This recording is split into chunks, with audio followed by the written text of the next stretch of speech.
বন্যা সরেজমিনে বিপত্তি মালদার রতুয়ার মহানন্দা টোলায় দুর্ঘটনার কবলে রাজ্যসভার সাংসদ মৌসম বেনার্জি নূরের নৌকো অল্পের জন্য ফুলহান নদীতে তলিয়ে যাওয়ার থেকে রক্ষা পেয়েছেন মৌসম বেনার্জি নূর। মাঝিদের তৎপরতায় নৌকোডুবি থেকে রক্ষা পেয়েছেন। ফুলহান নদীর জলে পড়ে গেলেন জেলা তৃণমূলের নেতা সৌমিত্র রায়।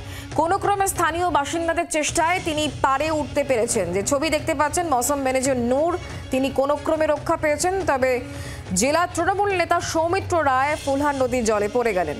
তবে মাঝিদের চেষ্টায় রক্ষা পেয়েছেন তারা দুজনে। এটা তো এরকম হতেই পারে, হ্যাঁ, এটা একটা অ্যাক্সিডেন্ট হতেই পারে। আমরা এসছি, আবেগে আরও প্রচুর মানুষ তারা নৌকাতে উঠে পড়েছে, একটা অ্যাক্সিডেন্ট হয়েছে, আমাদের জলেও পড়ে গেছে। এগুলো অ্যাক্সিডেন্ট তো হতেই পারে এবং এটা মাথায় রেখে আমাদেরকে জীবনের ঝুঁকি নিয়েই বেরোতে হয় এবং মানুষের সমস্যার সময় আমাদেরকে তাদের সমস্যার কথা মেনেই রাস্তায় নামতে হয়। রতুয়ায় বন্যা দুর্গত এলাকায় ত্রাণ দিতে গিয়ে বিক্ষোভের মুখে পড়েছেন মৌসম বেনার্জি নূর। রাজ্যসভার সাংসদ তিনি। রতুয়া থানার মহানন্দাটোলা অঞ্চলে যখন তিনি ত্রাণ দিতে যান সে সময় তাকে ঘিরে যে বিক্ষোভ, তিনি যে বিক্ষোভের মুখে পড়েন সেই ছবি এই মুহূর্তে দেখতে পাচ্ছেন।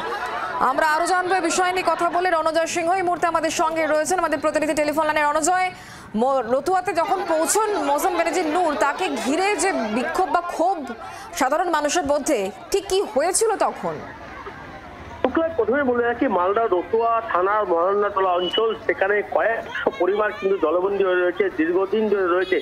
ফুলহান নদীর জল বৃদ্ধির ফলে কিন্তু এই এই এলাকায় বন্যার্ত এলাকা হয়েছে, জল বেড়ে গেছে এবং সেখানে প্রচুর মানুষ জলবন্দী হয়ে রয়েছে।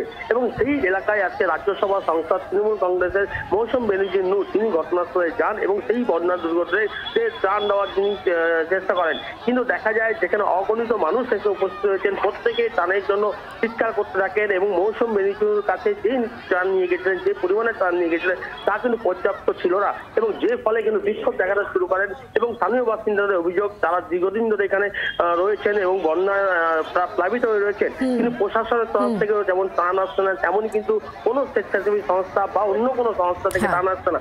আজকে যখন এই এলাকায় মৌসম বেনার্জির জন্য ত্রাণ নিয়ে যান, সেখানে খবর পান এবং তারা সেখানে ত্রাণ নিতে ছুটে যান, কিন্তু সেই পর্যাপ্ত ত্রাণ ছিল না এবং যে ফলে কিন্তু ত্রাণ নিতে পারেননি মৌসম বেনার্জি নূর এবং যে পরিমাণে ত্রাণ আসছে তা দেওয়া সম্ভব ছিল না প্রত্যেকটি মানুষের কাছে।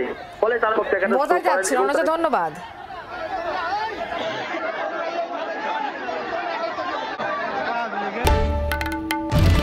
বাংলার আওয়াজ, বাঙালির আবেগ, জি 24 ঘন্টা।